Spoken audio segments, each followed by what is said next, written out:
Is it ethical to keep pets? This is a tough question. Is it ethical to keep pets? No. No. No, it's not.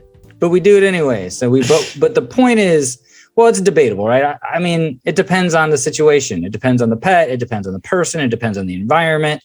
But I would say in general, I'm kidding. It's ethical to keep pets if it's in the pet's best interest. If you know and you believe that the pet is better off, the animal's better off with you than the alternatives.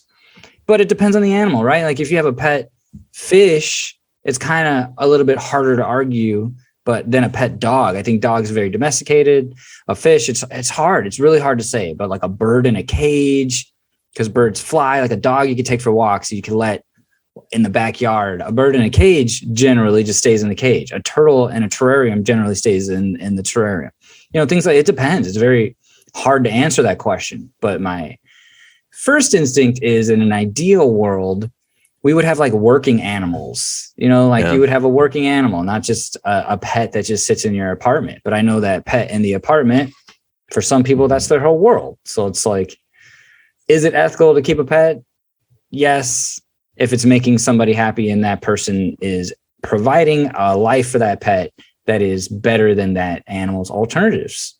Mm-hmm. No, that's well said. That's well said. I guess it depends on a case-to-case basis, huh? Always. Yeah. I mean, it's always gray area, but I don't know. It's really hard to say, especially when it comes to things like fish and birds, because the ocean is pretty ginormous.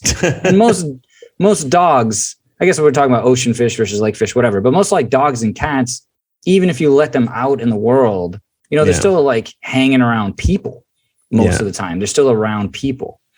But birds don't seem to like us too much, and neither do fish. Well, and if you can give a mammal shelter, you know, you can provide them with one of their needs, regular food, nutrition, trips to the doctor, trips to the vet. You know, this is you're providing them with their needs. And then if you can give them companionship and a bit of exercise, that might be an improved life based on better than a feral dog might have. Yeah. Maybe not like a wolf in northern Canada, but like, you know, I think a dog's going to have it. Plus, dog breeds have gotten to the point where, can many of them even live in the wild? I think some of them can, the working dogs, you know. What I've seen in third world countries, the same dog that people have in their house here is living on the streets in other countries and faring just fine for itself. Small Chihuahuas, Labradors, Shepherds, Rottweilers. Did you see that in Thailand when you were I've seen it in Thailand and in Mexico.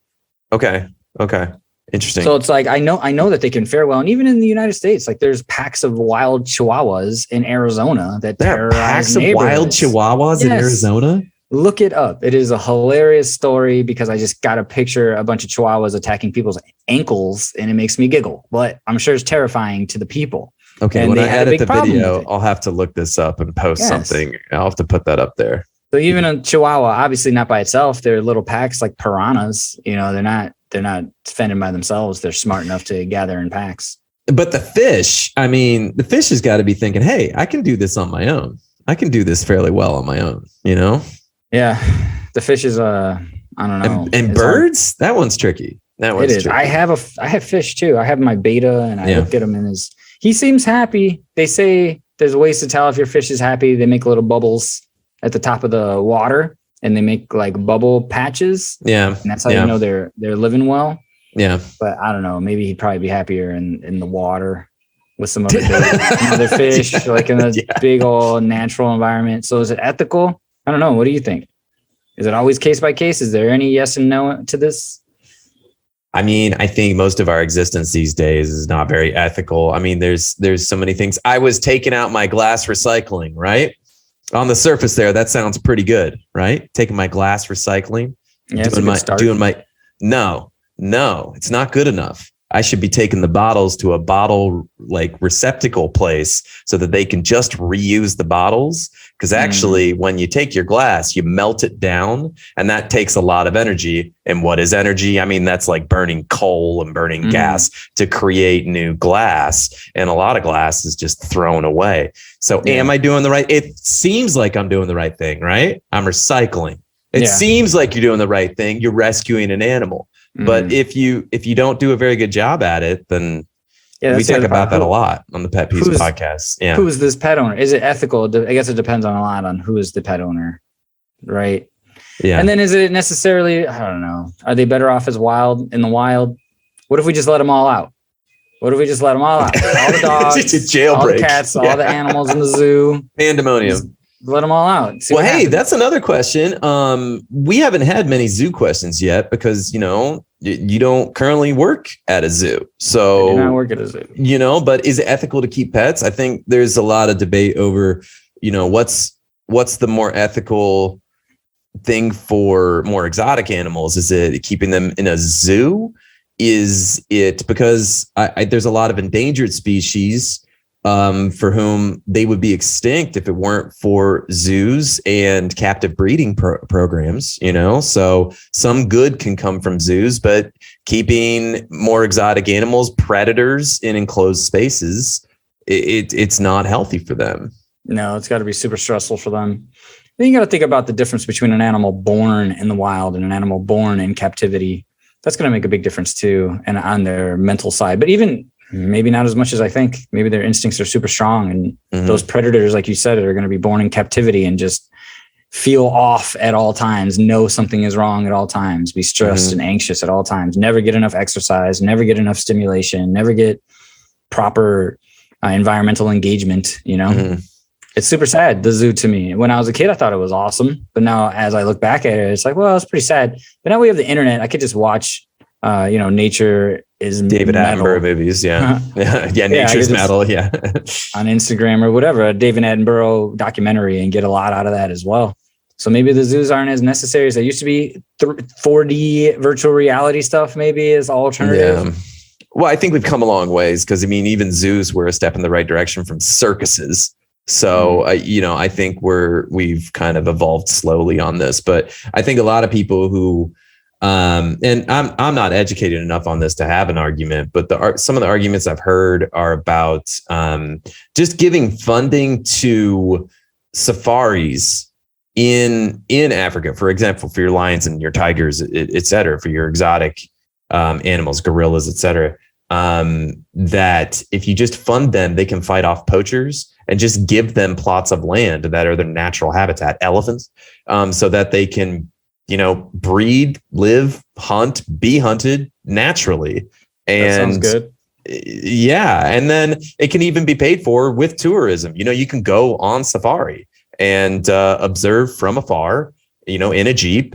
And those animals are not in captivity, but there is a perimeter around them that is policed. Yeah, they can do that for dogs and cats, right? Have you heard of Cat Island and Dog Island or whatever? In China, Cat Islands, yeah. There's Cat Island, and is it China? I thought it was Japan. It could be both, yes. Maybe both. There's also deer. Remember, there's deer in Japan that just kind of roam around. There was one in Kyoto, like in all the deer in Kyoto. I don't know about those deer don't look super healthy though. They look fat because a bunch of tourists give them way too much junk. Yeah, there's like wild deer. They're wild, but they definitely walk up to you and want snacks. So how wild are they? Yeah, but look I think that could work. Yeah, that like the Dog Island and the Cat Island. Like, what if that was our alternative to pets? If you really want to hang out with dogs and cats, go move to the island, and they all live outside. Is it ethical to keep pets? Do you think people? Maybe it's like an asymptotic relationship. We're never truly ethical. We might approach, but we never truly get to that point where we just say, check, yes, that's ethical. So it's always kind of varying degrees of gray, no. But having said that, do you think people are more concerned with this than they used to be? I think there's a different attitude right now, at least among the pet owners that I know, bordering on obsession. We kind of treat them like our children. Yeah, I mean, I guess that's how people are going to rationalize having the pet, even though, logically, you don't need one. You don't need a pet, usually, unless you have like a working animal, a service animal.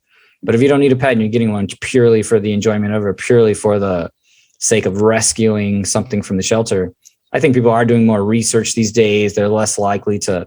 And that's not even true. Is that even true? Maybe people are more educated about it. They do more research, but they still make the same kinds of choices since I've been in veterinary medicine. And if you look at statistics, veterinary medicine is a growing field. It's not a shrinking field. Veterinary hospitals are more busy now than ever because so many people got pets during the pandemic. So many people used that free time to go out and get a puppy or a kitten or to foster or to whatever, and they've picked up an animal in their house. So it's not like people, even if they're educated and even if they feel some kind of moral dilemma, they're still choosing to get pets.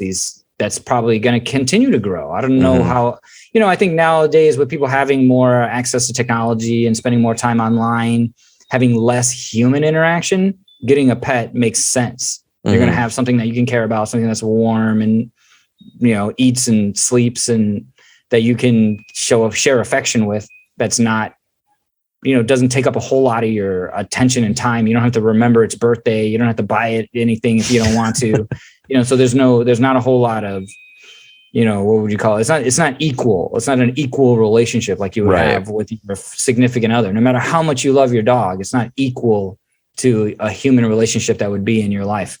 Yeah. So I think a lot of people are using pets that way these days. So as ethical or unethical as it may be, people rationalize.